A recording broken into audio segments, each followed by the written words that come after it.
Today, boys and girls, I'm going to teach you about an artist named Piet Mondrian. And Piet Mondrian is a Dutch artist who's best known for his abstract paintings.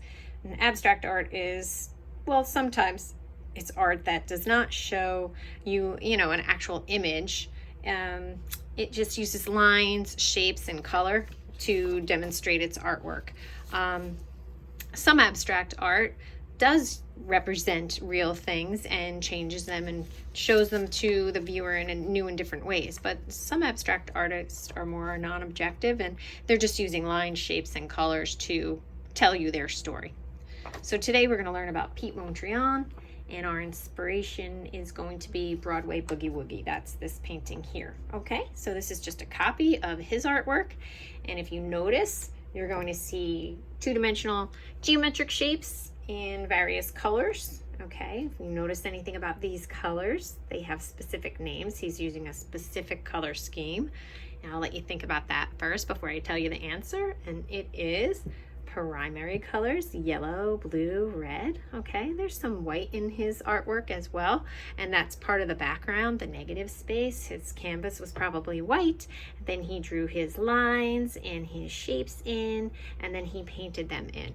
We're gonna do a little different take on the Piet Mondrian art, and we're gonna call it our continuous line Mondrian color study, okay? And we're actually going to draw from starting with one line, and we're just going to keep drawing around our paper using one line to create rectangles and squares. Okay, so we're going to just use angular lines and create the illusion of kind of these overlapping squares and rectangles, but we are not using a ruler. It does not have to be perfect. And then we're going to take primary colors, colored pencils or crayons, whatever you have, and we're going to color in the shapes and just try to make it so that like two of the same colors don't touch one another. And I even incorporated some black into mine. So if you study and look at Piet Mondrian's work, you'll see that some of his paintings do have some black squares in them as well. So let's get started. What you're going to need is possibly a copy of Piet Mondrian's work. I'll have a picture posted in Google Classroom. You can print it out if you want. You'll need a piece of sketch drawing paper. You will need a pencil. If you choose to do this in pencil first, I'm probably just going to be using a Sharpie, and I'm going to get started just using Sharpie. But if you want to use a pencil first and then go over it with your Sharpie marker, you certainly can, okay? So we'll start in the center of my paper, and I'm just going to start with a vertical line. I don't want to draw it all the way down to the bottom of my paper. Notice I kind of drew a border around the edge of my paper when I was done with my composition. So I'm creating a composition using the element of line, and we're going to use continuous line. Now I'm drawing a horizontal line. Now I'll go up and do a vertical line. Now you do not have to copy me exactly. I'm just showing you how I developed this composition.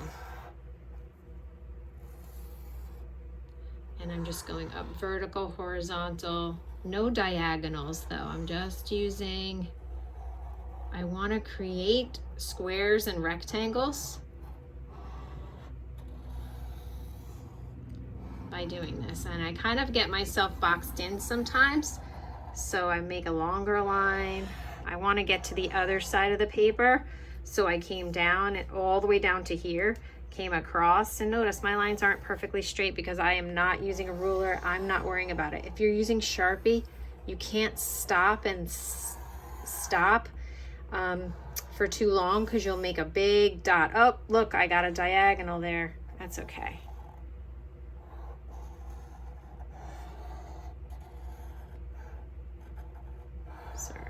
Watch how I fix that. That's how I had to use black in my color scheme. And I'm coming around and creating more lines, vertical, horizontal, vertical up to the right, horizontal down. They can intersect. That's when one line crosses another. It can stop and touch when I want to finish. And there, I have a composition.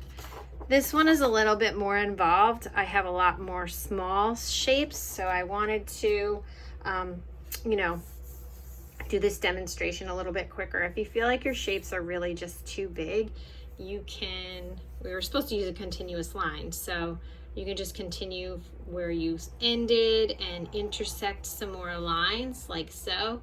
Horizontal, vertical, back to horizontal, vertical again, come out above here.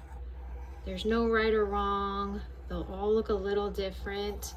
And this is how I'm gonna get some more smaller rectangles in my design, incorporated into my design.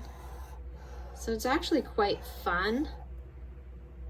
And then once you like your composition, you could just take your marker or your pencil first and draw a border. Doesn't have to be perfect. If you want to use a ruler for this, you can, but I so am not worried about being perfect. And I'm just going to give my drawing a nice border. Oops. Okay, so I overshot that a little bit. It's okay. I'm going to turn that into a dark rectangle because it's my artwork and I can. Okay, so originally I just wanted to use primary colors when I colored in, and then what happened here is what happened to me over here. I got a diagonal line mixed into my composition, so I had turned that mistake into a black rectangle with my Sharpie marker, and then it kind of looked odd that I just had this one black rectangle, so I decided to take my Sharpie marker and fix any other areas where I kind of made a diagonal line by accident, and I filled it in with black. And you could use a colored pencil or you could use your Sharpie marker. Just remember, when you're using Sharpies, sometimes it goes through the back of the paper, so you might want to have extra paper underneath it. You don't want to, if you're working on a dining room table or on a tablecloth, you do not want anyone to be upset with you for getting marker all over the place. So Sharpie is permanent, but you don't have to use a Sharpie marker for this because we're not using a wet painting medium. It doesn't even have to be a permanent marker. If you were using a Crayola black washable marker is fine, or even just black colored pencil if you don't have any markers. And so I'm filling in some of these boxes with a black. Here, this line was kind of crooked too, so I'll turn that into a skinny rectangle. Okay, I'm not worried about it. Oops, overshot that.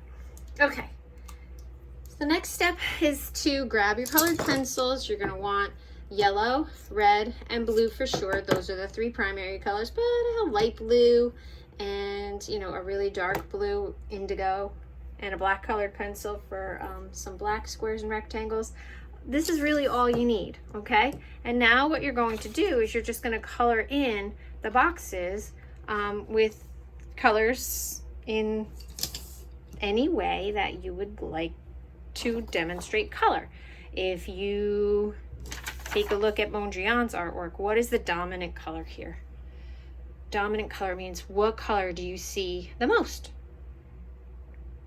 If you guessed yellow, you're right. You see a lot more yellow, and that the yellow is actually shown to you in more of the smaller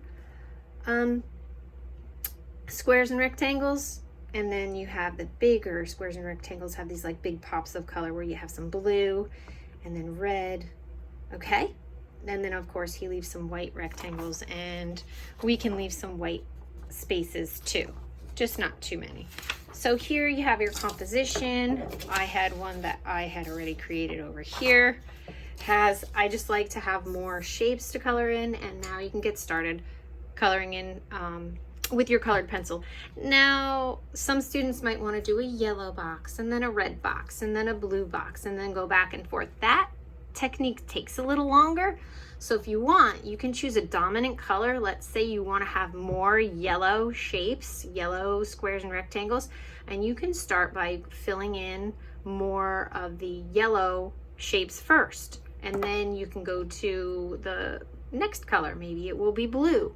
And then so forth, on and on from there, and then to the red. Okay, you just want to definitely have the 3 primary colors, red, yellow, and blue, incorporated into your artwork. And you can add some black, especially if you have like a little mix up where your line kind of got a little wonky, and you could turn it into a rectangle. So I'm going to color mine in. I'm going to show this to you in a time lapse, and we'll talk when it's all done.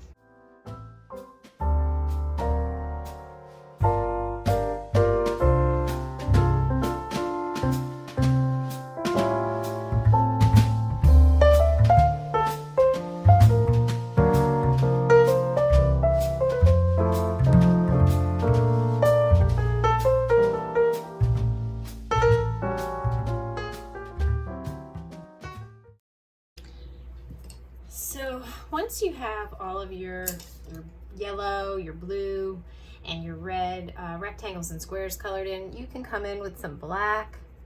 And like I said, you can fix areas that looked a little on the crooked side, or you could just incorporate some black shapes to you know, bring a little more visual interest into your project. If you feel like this project was too easy, you can create some shading in each box, and you can make each box look like it goes from a darker shade of the color to a lighter shade, like I'm doing here with this blue box. Notice it's lighter here and darker there, and I can even go a little darker still if I find another dark colored pencil. And I can really create some shading in those boxes. So I'll show you again in the light blue box. I could just take my overlap some darker blue on top of my light blue. Kind of how the sky would transition from dark to light or light to dark. And I want it darker at the bottom and lighter at the top, because that's just the way I did that one. So I want it to repeat that way. So if you feel like this is a little too easy for you, you can definitely extend the learning by, instead of just coloring in each box plain, you can create some shading and some values. So it's always good to color a little bit on the lighter side, and then you can always go back in and incorporate some shading, and it's going to make these boxes look even more interesting. Now, Pete Mondrian painted his just with a flat one value. He was not using shading in his artwork, but that doesn't mean that we can't. We don't want to copy his artwork. We just want to use his art as an inspiration so that we could create our own composition. Okay, so it's great to look at other artists' work, but we don't necessarily want to copy their work exactly the way that they did it, because then we're just making a copy of their work and we're not really trying to be ourselves. And you know, in art is a really great class or a really great hobby. It's a way for you to express yourself, your feelings, your thoughts, things that you like. So, you know, even though we want to learn about artists and learn about art history, we don't just want to make copies of other people's art. We definitely want to kind of do it our own way. So as you can see, I'm changing all these blue boxes now, and I'm using shading, which means the box goes from a lighter blue and gradually goes to a darker blue. Notice I'm trying to color in the same direction. I'm not scribbling. I'm trying to work neatly, and I'm only pressing hard where I want my color to get really, really dark. I could do the same thing with the red. I can press harder where I want the red boxes to be darker, and leave it the light red, the first layer of colored pencil that I have already applied. Okay? So you definitely can add a twist by adding some shading, and I do really like adding some of these like black rectangles and squares. I like to incorporate the black, really makes the color stand out a little bit more, having those dark shapes next to the lighter shapes. And on the black, I really want to color it in as solid black as I can. So I'll go back in and fill in any white spaces. So I hope you enjoyed learning about Piet Mondrian and creating your own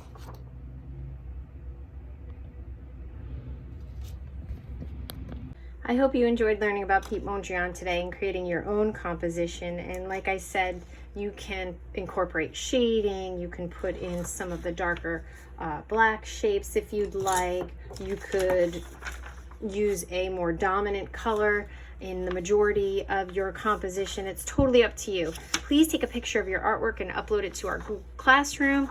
I can't wait to see your creations, and I guess I'll talk to you later. Enjoy creating, and so long. Goodbye for now.